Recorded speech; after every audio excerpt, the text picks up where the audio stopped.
नमस्कार, मैं हूं आपके साथ नलोफर अंसारी और आप देख रहे हैं RM टुडे न्यूज। देश और दुनिया की तमाम बड़ी खबरों से अपडेट रहने के लिए देखते रहिए RM टुडे न्यूज। और हाँ, हमारी वीडियोस को लाइक व शेयर करना, साथ ही चैनल को सब्सक्राइब करना ना भूलें। आइए शुरुआत करते हैं आज की कुछ खास खबरों से। वाराणसी। आज कैंट रोडवेज स्थित काशी के प्रथम corporate super speciality hospital Cygnus में हॉस्पिटल के सभागार में प्रेस वार्ता का आयोजन किया गया। इस प्रेस वार्ता के माध्यम से सिग्नस लक्ष्मी हॉस्पिटल में अब दूरबीन विधि द्वारा रीढ़ की हड्डी के ऑपरेशन के शुरू होने की जानकारी दी गई है। चिकित्सा विज्ञान में रीढ़ की हड्डी एक बहुत ही जटिल सर्जरी मानी जाती है। इस सर्जरी की सफलता में नई तकनीक का बहुत बड़ा योगदान होता है। हर रोज पूरे विश्व में नई नई तकनीक का विकास हो रहा है।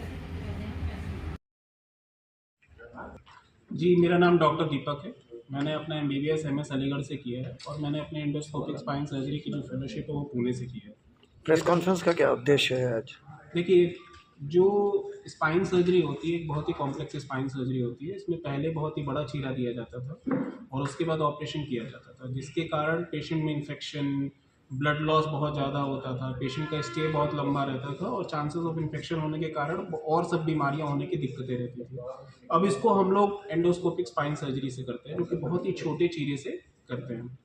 इसमें हमारा रक्त जो ब्लड लॉस है वो बहुत कम हो जाता है, इन्फेक्शन बहुत कम हो जाता है, पेशेंट का स्टे बहुत कम होता है, पेशेंट 5 से 6 घंटे में ही अपने सारे काम करने लगता है और नेक्स्ट डे डिस्चार्ज भी हो जाता है।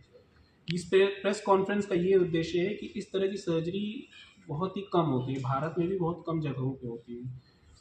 हार्डली अगर आप ले तो दिल्ली में होती है या फिर पुणे में होती है और मुंबई में होती है। इसके अलावा अभी भी इस तरह की सर्जरी नहीं होती है। हम लोग इसको पूर्वांचल में पहली बार सिग्नस लक्ष्मी हॉस्पिटल में इस चीज़ को शुरू कर रहे हैं और अभी तक करीबन 10 से 12 पेशेंट का ऑपरेशन हुआ, जो कि बहुत ही अच्छे से रिकवरी हुई है पेशेंट, और पेशेंट डिस्चार्ज भी हो गया। बहुत अच्छा उनका पोस्ट ऑपरेटिव प्रोग्नोसिस भी हुआ।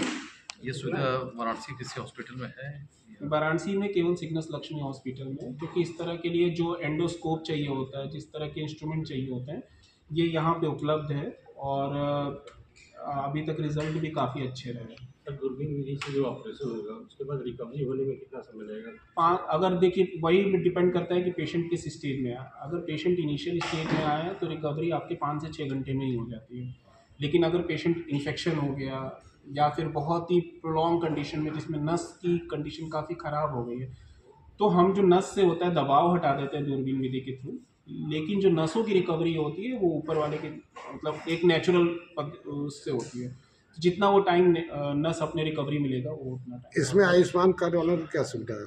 देखिए, हमारे यहाँ आयुष्मान कार्ड से भी होता है और ये मेरे ख्याल से बनारस का इकलौता अस्पताल है जहाँ पे कि मुख्यमंत्री सहायता कोष से भी हम लोग पेशेंट का ऑपरेशन करते हैं। इस सर्जरी की सुविधा उन योजनाओं में है? जी सर, अनुमानित समय कितना लग जाता है क्रिटिकल केसेस पोजीशन में जो आपने इसके बारे में? क्रिटिकल केसेस में देखिए, अगर मान लीजिए जिसकी नस की कंडीशन एकदम ही ख़त्म हो चुकी है, नस मतलब बहुत लंबे टाइम से है, कुछ लोगों का आप देखे होंगे जिनका कि ट्रॉमा के चलते नस कट जाती है, उन लोगों में रिकवरी उस तरह से नहीं होती। लेकिन अगर पेशेंट में नस के दबाव के कारण आ रहा है, ठीक है, जिसको हम लोग स्पाइनल कैनाल स्टेनोसिस कहते हैं या फिर डिस्क प्रोलैप्स कहते हैं, उन लोगों में 5 से 6 घंटे में ही पेशेंट रिकवर करता है।